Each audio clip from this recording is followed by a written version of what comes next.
प्रभु यीशु मसीह के मधुर और मीठे नाम में आज दिनांक 27 मार्च दिन गुरुवार को आप सब श्रोताओं का हम स्वागत करते हैं।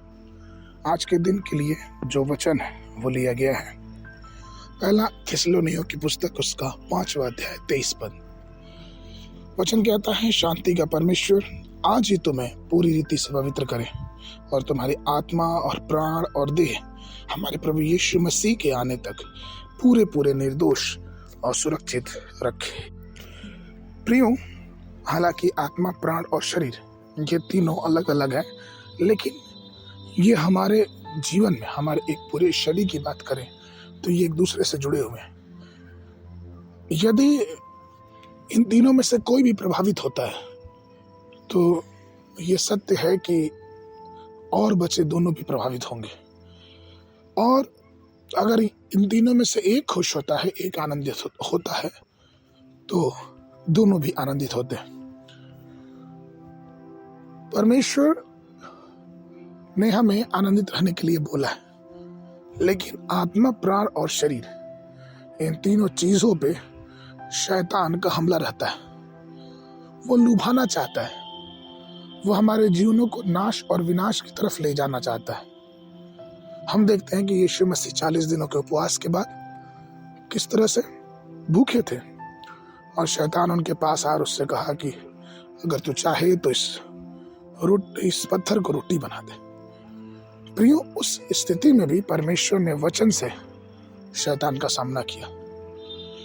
एसाव की स्थिति को देखे, वो भी भूखा प्यासा जंगल से आया और याकूब के सामने उसने देखा कि कैसे दाल बन रही है, और एक कटोरे दाल के लिए उसने अपने पहलौठे के अधिकार को बेच दिया। इसलिए शायद कहा गया है कि भूख इंसान को सब कुछ करने में मजबूर कर देती है। लेकिन प्रियो, वहीं पे पौलुस पहला कुरिन्थियों उसका 7 अध्याय 5 पद में ये कहते हैं, तुम एक दूसरे से अलग ना रहो, परंतु केवल कुछ समय तक आपस की सम्मति से की प्रार्थना के लिए अवकाश मिले, और फिर एक साथ रहो। ऐसा ना हो कि तुम्हारे असंयम के कारण शैतान तुम्हें परखे। मतलब ये कारण यही है कि जब हम असंयम होते हैं या फिर हम संयम नहीं रखते हैं तो शैतान का हमला और शैतान का आक्रमण हमेशा ही हमारे जीवनों पे होता रहता है। हमें आध्यात्मिक रूप से मजबूत होने की बहुत ही आवश्यकता है, चाहे वो पारिवारिक जीवन हो, चाहे सेवकाई हो। एक संतुलन होना बहुत आवश्यक है। हमें अनुशासित होना बहुत आवश्यक है। हम परमेश्वर की देखभाल में और अपने जीवनों को परमेश्वर की आत्मा की देखभाल में आगे बढ़ाते जाएं, ये हमारे लिए बहुत आवश्यक है। इसलिए प्रियो, हमें जरूरी है कि परमेश्वर के वचनों से अपने शरीर, आत्मा और प्राण को मजबूत बनाएं, क्योंकि उसका वचन सामर्थी और शक्तिशाली है। आगे के मनन के लिए फिलिपियों की पत्री उसका 4 अध्याय 7 पद।